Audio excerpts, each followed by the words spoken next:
తెలియజేసుకుంటూ ఈ కార్యక్రమంలో పాలు పంచుకోవడానికి విచ్చేసిన శ్రీ పవన్ కళ్యాణ్ గారికి మరొక్కమారు ధన్యవాదాలు తెలియజేస్తూ సెలవు తీసుకుంటున్నాను. నమస్కారం. జై హింద్.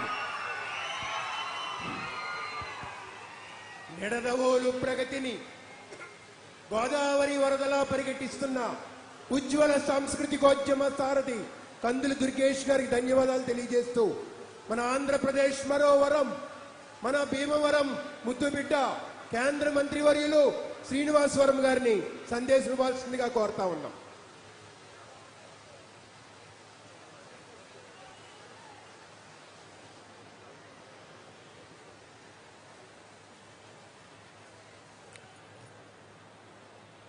ఆంధ్రప్రదేశ్ రాష్ట్ర ఉప ముఖ్యమంత్రి యావత్ తెలుగు ప్రజల యొక్క ఆరాధ్య దేవుడు, 6 అడుగుల బుల్లెట్ అయినటువంటి శ్రీ కొణిదెల పవన్ కళ్యాణ్ గారికి, రాష్ట్ర మంత్రివర్యులు కందుల దుర్గేష్ గారికి, పార్థసారథి గారికి, ఉపసభాపతి కనుమూరి రఘురామ కృష్ణరాజు గారికి, వేదిక మీద ఆశీనులైనటువంటి శాసనసభ్యులకు, శాసన మండలి సభ్యులకు, ఇతర ప్రజాప్రతినిధులకు, జిల్లా కలెక్టర్ గారికి, జాయింట్ కలెక్టర్ గారికి, ఇరిగేషన్ శాఖకు సంబంధించినటువంటి అధికారులకు అందరికీ కూడా పేరు పేరున నమస్కృతులు తెలియజేస్తున్నాను. మిత్రులారా, వేదిక మీద పెద్ద ఎత్తున ఆశీనులైనటువంటి కూటమికి చెందినటువంటి జన సైనికులు, తెలుగుదేశం భారతీయ జనతా పార్టీ కార్యకర్తలకు అందరికీ కూడా వినమ్రపూర్వక నమస్కారాలు తెలియజేస్తున్నాను. మిత్రులారా, ఇవాళ ఏదైతే పూర్వం ఉభయ గోదావరి జిల్లాలు ఉన్నాయో, ఈ ఉభయ గోదావరి జిల్లాలకు సంబంధించి దాహార్తిని తీర్చేటువంటి ఒక అద్భుతమైనటువంటి కార్యక్రమానికి ఇవాళ పెరవల్లో శ్రీకారం చుట్టడం జరిగింది అనేటువంటి విషయాన్ని సంతోషంగా మనందరూ కూడా స్వీకరించాల్సినటువంటి అవసరం ఉంది. మిత్రులారా, పెద్ద ఎత్తున నీరు అందుబాటులో ఉన్నప్పటికీ ఏదైతే రక్షిత మంచినీరు లేనటువంటి పరిస్థితి మన ప్రాంతంలో ఉన్నది, ఏదైతే ఆక్వా కల్చర్ కారణంగా నీరు కలుషితమైన ఉన్నది పెద్ద ఎత్తున ఈ ప్రాంతంలో అనేక సంవత్సరాలుగా మంచినీటి కోసం పరితపిస్తున్నటువంటి ప్రాంతం ఇది.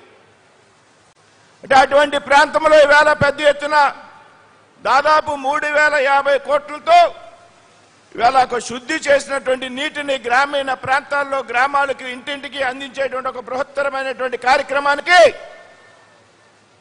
ఇవాళ పవర్ స్టార్ పవన్ కళ్యాణ్ గారి నేతృత్వంలో శ్రీకారం చుట్టబడతా ఉంది. మిత్రులారా, ఏదైతే కేంద్ర ప్రభుత్వం నరేంద్ర మోడీ గారి ఆధ్వర్యంలో ప్రవేశపెట్టినటువంటి పథకం జల జీవన్ మిషన్ పథకం కింద దేశంలో అన్ని గ్రామాల్లో ప్రజల యొక్క దాహార్తిని తీర్చి ఇంటింటికి కుళాయి నీరు ఇవ్వాలనేటువంటి ఒక ఆలోచన దేశంలో పెద్ద ఎత్తున ఈ కార్యక్రమం అమలైనప్పటికీ కూడా దురదృష్టవశాత్తు ఆంధ్ర రాష్ట్రంలో ఈ పథకం అమలుకు నోచుకోలేదు గత 5 సంవత్సరాల్లో అనేటువంటి విషయాన్ని సందర్భంగా మీ అందరికీ కూడా తెలియజేస్తున్నాను. మిత్రులు,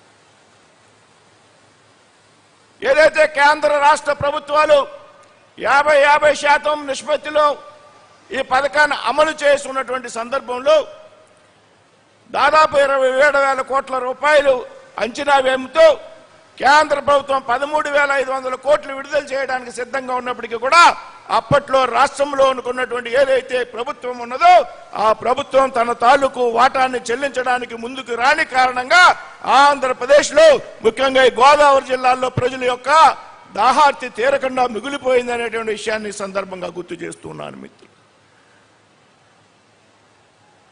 ఈ ప్రజల దాహార్తిని తీర్చడానికి మా దగ్గర నిధులు లేవని చేతులెత్తేసినటువంటి ప్రభుత్వం గతంలో ఉన్నటువంటి ప్రభుత్వం. దాహార్తిని చేర్చడానికి డబ్బులు లేవు కానీ సొంతంగా డిస్టిలరీలను కలిపి పెద్ద ఎత్తున మద్యం సరఫరా చేస్తున్నాం, తాగండి చావండి అనే విధంగా గతంలో ఉన్నటువంటి రాష్ట్ర ప్రభుత్వం వ్యవహారం చేసింది అనేటువంటి విషయాన్ని సందర్భంగా గుర్తు చేస్తుంది. ఏదైతే కేంద్రం నుంచి రాష్ట్రానికి మంజూరైనటువంటి జల జీవన్ మిషన్ నిధులు ఉన్నాయో కాలం చెల్లిపోయింది 2024వ సంవత్సరంతో. కేంద్రం తన వాటాను ఇచ్చేటువంటి పరిస్థితి లేదు. అయితే ఎవరైతే రాష్ట్ర ఉప ముఖ్యమంత్రి పంచాయతీరాజ్ గ్రామీణ శాఖ మంత్రిగా ఉన్నారు.